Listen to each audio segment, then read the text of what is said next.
ENB awards में UP तक की धूम।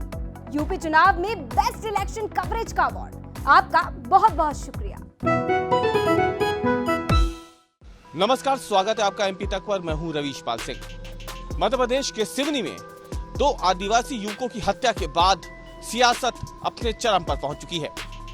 मध्य प्रदेश में अगले साल विधानसभा चुनाव होने हैं, तो ऐसे में एक तरफ जहां भारतीय जनता पार्टी की सरकार डैमेज कंट्रोल में लगी है, तो दूसरी तरफ कांग्रेस ने इसे एक बड़ा मुद्दा बना लिया है। 3 सदस्यों की कमेटी का ऐलान कर दिया है, जो घटनास्थल पर जाएगी, पीड़ित परिवारों से मिलेगी और अपनी रिपोर्ट मध्य प्रदेश कांग्रेस कमेटी को सौंपेगी। अब आपको बताते हैं कि मध्य प्रदेश में ये जो हत्या हुई है आदिवासी युवकों की सिवनी जिले में, इसने आखिरकार कैसे भारतीय जनता पार्टी के सामने एक संकट खड़ा कर दिया है। क्योंकि अगले साल विधानसभा चुनाव होने हैं और एक तरफ भारतीय जनता पार्टी जहां बीते 1.5 सालों से आदिवासियों को लुभाने में लगी हुई है, उस बीच ये एक घटना का हो जाना सत्तारूढ़ भारतीय जनता पार्टी के लिए आने वाले विधानसभा चुनाव में एक तरीके से परेशानी का एक बड़ा कारण बन सकती है। एमपी तक आपके लिए आज कुछ आंकड़े निकाल कर लाया है। अब इन आंकड़ों के जरिए समझने की कोशिश करिए कि मध्य प्रदेश में आदिवासियों को लुभाने के लिए जनजातीय गौरव दिवस बनाया जाता है। हाल ही में तेंदुपत्ता संग्राहकों को बोनस वितरण कार्यक्रम हुआ, जिसमें बड़ी संख्या में आदिवासियों को बुलाया गया, उन्हें कई सौगातें भी दी गई। अमित शाह गृह मंत्री है, केंद्रीय गृह मंत्री, वो भोपाल में थे। जनजातीय गौरव दिवस में प्रधानमंत्री नरेंद्र मोदी आए थे। भोपाल के हबीबगंज रेलवे स्टेशन का नाम बदल के रानी कमलापति रेलवे स्टेशन कर दिया जाता है। ये सारी चीजें ऐसे समय में हो रही है जब अगले साल विधानसभा चुनाव होने हैं और भारतीय जनता पार्टी को 2018 में देखा जाए तो आदिवासी बहुल सीटों पर 2013 के मुकाबले काफी कम सीटें मिली थी। इसलिए माना जा रहा है कि आदिवासियों को लुभाने में पूरी की पूरी भारतीय जनता पार्टी की सरकार लगी थी। लेकिन अब जो आंकड़े हम आपको बताने जा रहे हैं, उससे समझने की कोशिश करिए कि जो चीजें हो रही है उसके इतर आदिवासियों पर जो अत्याचार हो रहे हैं, उसमें कैसे मध्य प्रदेश नंबर 1 पर बना हुआ है। एमपी तक जो आंकड़े लेकर के आया है वो नेशनल क्राइम रिकॉर्ड ब्यूरो के आंकड़े हैं। बीते 4 सालों के आंकड़े हम आपको बताएंगे।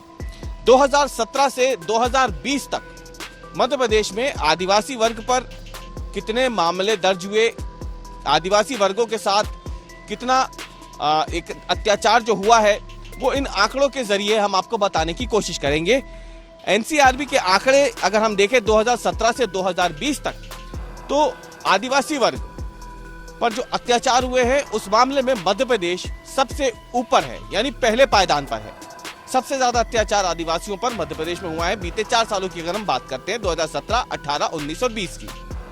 2017 में आदिवासियों पर अत्याचार के मध्य प्रदेश में देखा जाए तो 2289 मामले दर्ज हुए थे।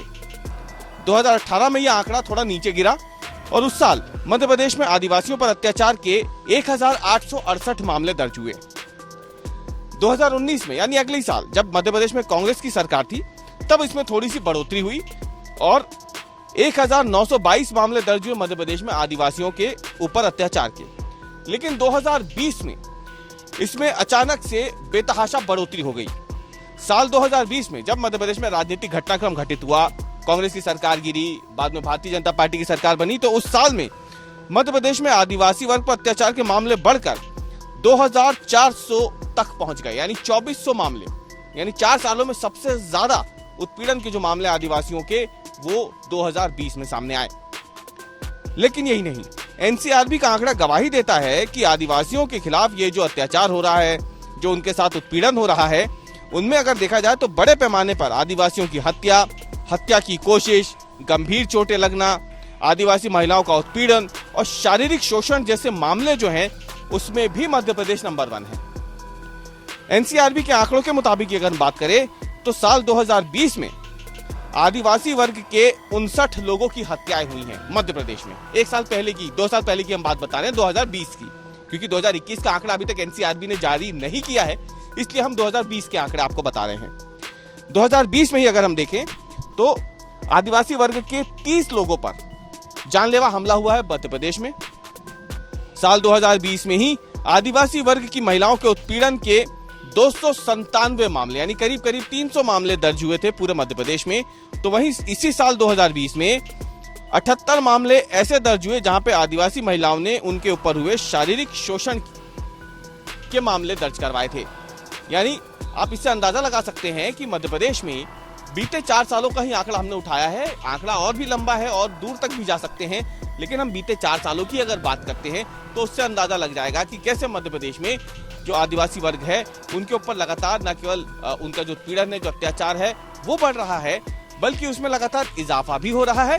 और मध्य प्रदेश लगातार एनसीआरबी के आंकड़ों के मुताबिक इस मामले में सबसे ऊपर बना हुआ है।